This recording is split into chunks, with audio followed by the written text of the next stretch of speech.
And this is the saying that I was dreading to hear was, you need to deliver this baby now. And I'm like, wait, what? I'm trying to be hopeful, but at this point I'm just like, okay, I probably have diabetes. So we can't be in control of everything. And we just have to be willing to surrender to the Lord and His plan and know that He will meet us in the fire. Just like His word says. Looks like she wanted to join us. This is my baby girl, Ellie Ann. Honey, say hi. Say hi, sweetie. Yeah, she will be 6 months next Friday. So when I say time is flying by, that is an understatement. So hopefully she will let me finish this video because I have a lot of important and I feel like very just useful information that I can give to you guys. Going back a little bit, my husband that I met last year for my birthday, and won't make so much of a long story of that, but we got married a few months later. We were both God-fearing and believed that we were meant to be, that God brought us together so that we could get married. So that's what we did. We spent time in prayer and just in communion with the Lord, and also getting to know one another in a long distance relationship before I relocated to live with him, and we got married. So this little one was conceived right around the time we got married. And you know, all the feelings of just being so excited for the pregnancy, excited for, you know, having a brand new baby coming into our lives so soon after getting married. I mean, words can't really describe the type of emotions we were feeling, but we were very excited, to say the least. So the first kind of eventfulness of my pregnancy began when I think it was my first appointment, and they were doing just the initial blood work just to kind of see where all of my levels were. And mind you, just kind of a backstory, I hadn't been to the doctors in probably at least 5 years. I just never really felt I had a reason to go. And I definitely can't recall like any blood work that I had done recently. So I was just kind of like, you know, I hope everything's good. And for the most part it was, but one thing was my TSH levels. For those of you who don't know, TSH is the thyroid stimulating hormone. So essentially your thyroid, it's the butterfly shaped part in your neck area, and essentially that it controls a lot of your hormones. So we noticed that upon doing the blood work that my TSH was elevated. It was at about 5, I believe a 5.3. And my OBGYN at the time, she told me, you know, don't worry about it. Perhaps this is just your body is just going to kind of work itself out. The hormones will stabilize and balance, you know, come second trimester. So I didn't think anything of it. I did end up doing a bit of research on what it was. And so the time came to take my blood again and see if those levels had corrected themselves, and they didn't. So this is when I started to just kind of get a little bit concerned, based off the research that I was doing, and also what some of the doctors were telling me about, you know, the importance of your TSH levels being in the right levels, and some of the dangers that can happen, the possibilities, you know, with your child. And no mom wants to hear that. So I soon realized that I was in the wrong place, because I actually wanted to have a home birth for my you know, first birth, for all of my births. So I realized I had to look for a midwife. So I ended up leaving the OBGYN's office, but still knowing that the thyroid thing was going on. And I ended up finding a birthing center where I would continue my pregnancy care. So of course I made the midwives aware of the situation with my thyroid. And so we continued to do tests. during the pregnancy. And, I'm just praying and hoping, like, Lord, please let my thyroid levels go back to normal.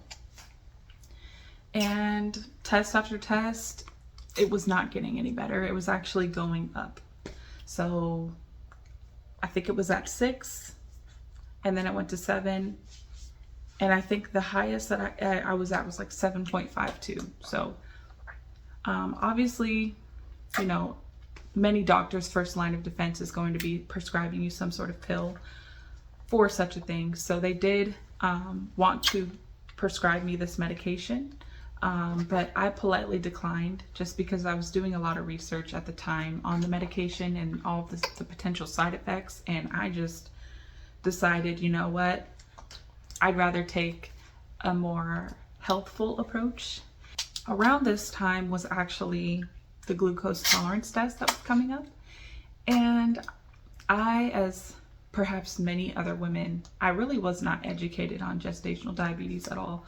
But I feel like if you're in pretty good shape and, you eat good for the most part, this isn't really of a concern for you when you go in to take your glucose tolerance test. So of course I was thinking nothing of it. I was like, I don't have diabetes, like what? Come to find out, I failed the 1-hour glucose tolerance test. And upon doing some research, they did say, if you fail the first one, don't worry about it too much, because 2 out of 3 women fail the first one, but most of them end up passing the 3-hour test. So I'm like, okay, cool. Hopefully I don't have gestational diabetes, because then that's a whole other thing I have to be, concerned with during this pregnancy. And of course, in the back of my mind, I'm just thinking like, Lord, please let me have this home birth. I do not want to go give birth in the hospital. I have heard so many horror stories about hospital births, and the statistics are even out there as well. I believe hospitals absolutely play a role in our health, but I believe it's more so for emergency situations. So if you have a low risk pregnancy, I don't see why the hospital should be the first place, but I understand why it is. I didn't want to come to term with the fact that I may end up having to give birth at the hospital based off all of these factors. Before the 3-hour test came, I actually went to go see a family physician because I had to be referred out to an endocrinologist to further examine my thyroid and make sure, it wasn't anything like abnormal with my thyroid, just make sure it was just solely a hormonal thing. So I actually got my blood test done again there, and I remember that morning before the blood test, I had a couple of homemade pancakes and maple syrup, and I believe either an orange or a banana. And so 2 hours go by, and I'm going to get my blood test done, and I'm not thinking anything of it. But my blood test results came back. The doctor calls me maybe a week later, sounding quite concerned at how dangerously elevated my glucose was. I believe my glucose was a 231, and as you guys may know, that's quite high. So he was very concerned. On top of that, my HbA1c level was a 6.3, which is pre-diabetic. I was already trying to process the emotions and feelings from my thyroid not correcting itself, and just being anxious about what that could possibly mean for my baby girl. And then I get hit with this news, and at this point I am just an emotional wreck. I am just, one part of me is wanting to just trust and believe and hope in the Lord and allow his peace and joy to overcome me in this matter. But another part of me is just breaking down, just mentally, spiritually, just cannot take any more bad news. The doctor sounded very concerned, and at this point I was very concerned. I'm just like, okay, what is going on? I thought I was, I'm exercising, I'm eating well for the most part. why, why are these things happening? And so I believe maybe a week goes by and I have my 3-hour glucose test. And I'm trying to be hopeful, but at this point I'm just like, okay, I probably have diabetes. So I end up failing the 3-hour glucose test. I failed every single one. And I was actually quite annoyed at the fact that this is the only way you guys measure to see if we have gestational diabetes, by giving you a horrible, sugary, artificial colored drink. I was appalled because on the sheet of paper that I had gotten a few weeks later from the perinatal office for gestational diabetes education, it says if your blood sugar is over 300, then you need to go to the emergency room. And this drink caused my blood sugar to go to 291, or no, it was 289, correction. But I was just appalled. I'm like, this could have wreaked havoc on me and my baby, this drink. And that's just a whole other topic, like of there can't be a better way to be able to see if I have gestational diabetes. And I'm sure there is, but it's probably just, who knows, more money, more testing. So anyway, at this point, it's confirmed I have gestational diabetes. And so now I have another dilemma. While I'm trying to figure out a way to balance my hormones with the thyroid, now I'm seeing that, okay, because of my placenta, this is causing me to have insulin resistance and not be able to process process sugar like I'm supposed to. I also realized that I was eating a relatively rich diet of carbohydrates. And I thought that diabetes was just caused by like excessive sugar, but it then clicked to me like, oh wait, but I'm eating a bunch of carbs, and carbs essentially turn into sugar in your bloodstream. So at this point, I realized I needed to make a change, not just so that I could have my home birth by the grace of God, but also for the sake, more importantly, of my newborn baby girl that's going to be coming into this world in a few months. And also, of course, for myself as well. So I began studying, I began researching how to be able to be just solely reliant on nutrition and exercise to control my diabetic state, as opposed to getting put on insulin or metformin or something like that. Because at that point, if I did need insulin, then I was going to be automatically risked out of the birth center, so I wouldn't be able to give birth there. So me being the person I am, I'm like, okay, you know what? I'm doing all the research I can. I'm going to do and try whatever it is that I need to do in order to be diet controlled. So I attained it. I ended up finding a few different doctors. I'll name a few: Dr. Kendi Berry, Dr. Eric Berg, and also Paul Saladino, and a few others that I came across on YouTube. And I was so thankful and blessed to come across them, because they actually were speaking a lot around diabetes, but also around gestational diabetes as well, and how pregnant women ought to be eating far fewer carbs than they are in their pregnant state, because your body is going through a lot. And it all just began to click to me, and I'm like, wow, okay. I'm like, this sounds a little extreme. And it's funny because I also had heard my mom going keto a few times, and I thought, oh, that's extreme. Like, why do you have to cut all the carbs out of your diet? And what's really the benefit of just being on a high fat, high protein, low carb diet? But as I began to do research outside of watching the videos from the doctors, I began to see, wow, there's so many clinical studies and trials that were done with this diet and studied deeply. And there seems to be a lot of benefit for human beings being low carb.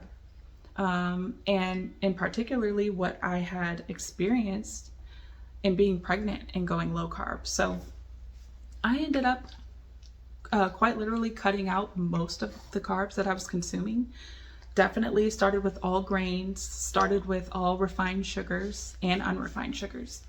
I essentially went keto. I was really only eating like berries, low sugar fruits. Dairy, I still kept with dairy because I knew how healthy that was. But I did limit my consumption of like milk, certain dairies with higher sugar. But I did full fat, plain dairy, cheese, of course. And then I just really focused on lots of meat and eggs as well. You want your binky, honey? Here. So, and also blessedly, I was able to get a glucose monitor. So instead of having to prick my finger 4 times a day, which I was like, I do not want to do that. I ended up getting prescribed glucose monitors. So that was pretty awesome. I was just checking my blood sugar, and you know, I ate the same thing almost every day. So I wasn't really concerned, but I did keep an eye on it quite religiously just because I wanted to make sure everything's in line and in order.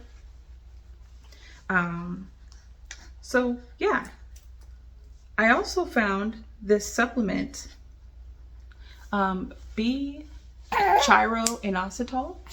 That was actually studied to have a great impact on TSH levels if taken before pregnancy. And obviously I was quite late for that, but I was like, you know what, let me try this. If it works, awesome. So along with doing keto, I also started taking this supplement. At the beginning of May, I had my blood done again. My A1C was coming down. It went from a 6.3 to a 5.9. My blood sugar was controlled, and also my TSH, which just seemed to go up, up, up after making these lifestyle changes. And also I wanted to mention, by going keto, I had so much more energy in my 3rd trimester to exercise more. So I believe that was a great contributor as well. But my TSH ended up going down to, I believe, a 3.5. And I was quite shocked and just amazed and thankful. And just like, I trusted my instinct. I politely declined to the doctor, you know, that I did not want to take that medication, that I would rather do it a more holistic way. And you know, sometimes you should take the medication, but sometimes you should also do your research, do your due diligence. If you can find an alternative, try it. And in this case, for me, it worked. So fast forward a little bit down the line, I'm just like, praise the Lord, hallelujah. Like, I'm just weeks away from giving birth to my little girl. I'm weeks away from having the home birth of my dreams. And let's see, 39 weeks, my ultrasound, everything was looking good. My amniotic fluid was just fine. I believe it was at a 10. And so my midwife told me, she was like, don't worry about going next week to your ultrasound, you know, just schedule it for the following week because baby girl may be here by then. You may not even need to go. So I'm like, perfect, you know, cool. I go to my 41-week appointment thinking everything is going to be a-okay and baby girl's just going to be here in a few days. But I was wrong. That was not the case. And so what had happened was they were measuring my amniotic fluid and they realized how low it was, that I hardly had any amniotic fluid left. And this was of a great concern to them. So I remember she didn't say a whole lot, but she was like, we need to do a stress test on the baby because one, they were also measuring her stomach. And they were saying that her stomach was measuring a little small, I should say. They wanted to do a stress test. And I'm like, okay. But then they bring the news that in your amniotic fluid is also quite dangerously low. And this was something I also didn't want to take the doctor's word for. I was hearing them, but I'm like, okay, let me do my research as well.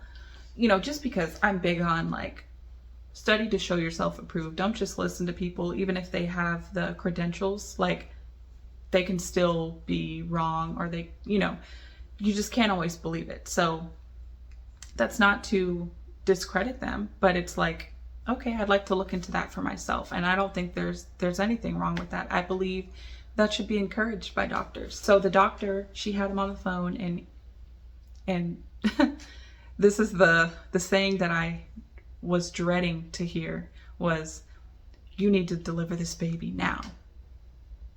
And I'm like, wait, what? I'm like, so my dreams felt literally crushed. And I'm like, so you're saying we can't just wait for her to come on her own? Like, and he's like, "We recommend you deliver this baby now." And I was just,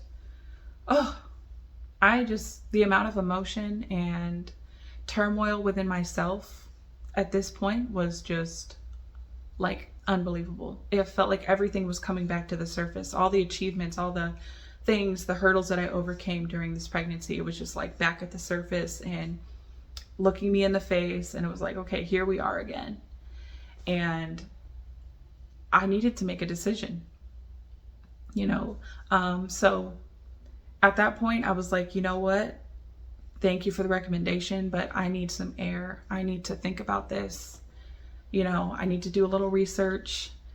And so that's what I did. I was doing research. I'm just trying to breathe, praying to the Lord, like, Lord, what should I do? I feel cornered. I feel pressured to make a decision that I don't want to make. I didn't want to go to the hospital to have my baby. I wanted to have her at home in the peace and comfort of my own home. And I just was like, Lord, why can't that happen? So a couple days go by and I'm trying to do what I can to get labor going. I'm trying to just induce labor myself naturally with, some methods that you can use toward the end of your pregnancy, and nothing seems to be working. I end up just deciding through many tears that, you know what, I just want to hold my baby girl. I just want this to be over, I realized that I just needed to humble myself and just believe and know and trust that the Lord was going to be with me wherever I had her, whether that was at home or at a birth center or at a hospital. The Lord was going to be there. He was going to meet me there and give me the strength that I needed to get through the process of labor and delivery, Lord willing, without the need for a C-section, without the need for, the things that, the interventions, the course of interventions. So that leads me to now just tell you guys about my birth story. So it was about 7 o'clock. It was about 5 o'clock that we got to the hospital, and we were in the waiting area until around 7 o'clock. Around 7 o'clock is when they transferred me to the big giant labor and delivery suite. And that's when they started on the induction process. That just started with Cytotec, which is like a pill that they insert inside of your vagina. And essentially it's artificial prostaglandins, but they're supposed to soften and ripen your cervix. So that was the very first step. And we waited about 4 hours in between each dose. They were also planning on giving me Pitocin as well, but as you'll hear, we didn't get that far. Hey, sweetie. So they give me the first dose, and a couple hours in, I'm starting to feel consistent tightenings and contractions, and I'm like, okay, it's coming. They did have to monitor my blood pressure, which was a little annoying because, when I had to get up and use the bathroom, it was just a whole thing, but that was the least of my concerns. So 4 hours later, she checks my cervix, and I believe I was at a 3. It's almost her nap time. What are you doing? So I believe I was at a 3, and so she said, okay, you're still not far along enough to start Pitocin, so we're gonna do another dose of Cytotec. And I'm like, okay, cool. So they do the next dose, and at this point, I don't know, maybe an hour in, I start feeling the real deal coming along. At this point, I'm ready to start moving around. I'm like, can I get out of the bed? Can I get onto the ball and, start doing some things more actively because I believe I was in active labor. or was I in active labor? I'm not sure, but things started coming on pretty quickly. I did have a doula as well. She had left for a few hours, and she said when things started to pick up to call her and let her know. So I had called her and let her know. At this point, I was starting to groan a little bit. I couldn't really talk through the contractions. They were definitely picking up. I remember I had to use the bathroom. I had to go number 2, and the contractions at this point were like excruciating. And so she wanted to check me, the nurse, because she said, you know, the type of behavior you're displaying, she's like, we need to check you. I'm like, okay, you know, and checking my cervix was probably the most uncomfortable thing to do, especially at this point during labor. So come to find out, I was 5 centimeters dilated, and she said, that's why this is going on. So I was like, wow, I'm halfway there. And I remember at one point she was like, you know, did you want the epidural? Because I was just like, nothing could calm me down. Nobody could really relax me. And I said no, because I just didn't want the chance of interventions to increase, because I was already being induced. And I was like, you know what? I don't want to add that. I want to be in full control of my body. I want to, you know, just be fully present for this. I was just like, you know what? I'm almost there. There's no point in getting the epidural. I could have, but personally, I was just like, the Lord is with me and I can do this, you know, with him. From 5 centimeters to 10 centimeters was about maybe an hour. I started walking around outside of the room, and I didn't want to walk around, but my doula was like, we got to walk around. We got to walk this baby out. And I'm like, okay, like whatever to get her out. But the contractions were so like, you know, and I'm not going to sugarcoat it, but it was very tough. It was very painful. And they were coming maybe every 20 seconds. I wasn't getting much of a break at all in between these contractions. I just really wanted it to be over. But my wish soon came true, because we were in the room, and at this point, they were coming so strong and just back to back. And all of a sudden, I started to feel the urge to push. And by feel the urge to push, I quite literally just started pushing. I couldn't even stop it. And I remember I was just yelling, like, I'm pushing. And I'm all leaning against the bed. I'm like, I'm pushing. And the nurse is like, hold on, honey. We got to get the doctor. We got to check and make sure you're dilated. And so they check, and I'm 10 centimeters, and they feel her head. They're not feeling my cervix. They're like, oh, we feel her head. So maybe 2 minutes of pushing, and this little 6-pound, 12-ouncer was out. And oh my gosh, it felt so supernatural. And I think I pushed her out a little too fast because of all the adrenaline, which I think also contributed to my 2nd-degree tear. I did not want to push on my back. I ended up pushing on my side, which I was so grateful for. That definitely helped. And yeah, this little angel was born. Healthy, happy, beautiful, 6 pounds, 12 ounces. No complications with her whatsoever. Her blood sugar was completely normal. They did have to prick her a few times. But I just wanted to say, like, between the staff, my support, my doula, my husband being there, this couldn't have been a more beautiful birth. Like, the Lord delivered on, like, he kept his promise for me. He gave me that beautiful birth. It wasn't in the way that I wanted it, but it was in the way that I needed it. And I feel like I was so humbled during the process of not trying to hold so tightly onto, you know, what you want, but allowing the Lord to take the wheel in that situation. And in any situation in your life that he needs to take the wheel, you know, it just showed me, like, as much as we want to be in control of things, we can't be in control of everything. And we just have to be willing to surrender to the Lord and his plan, and know that he will meet us in the fire, just like his word says. And he delivered on that promise, nothing short of it. So I just wanted to share this with you guys.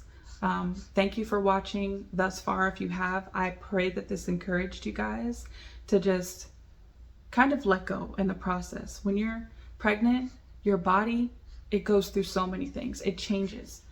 And things are not going to go as you want them to. And I quickly learned that as much as you like to do things your own way, sometimes God has other plans, and that's okay.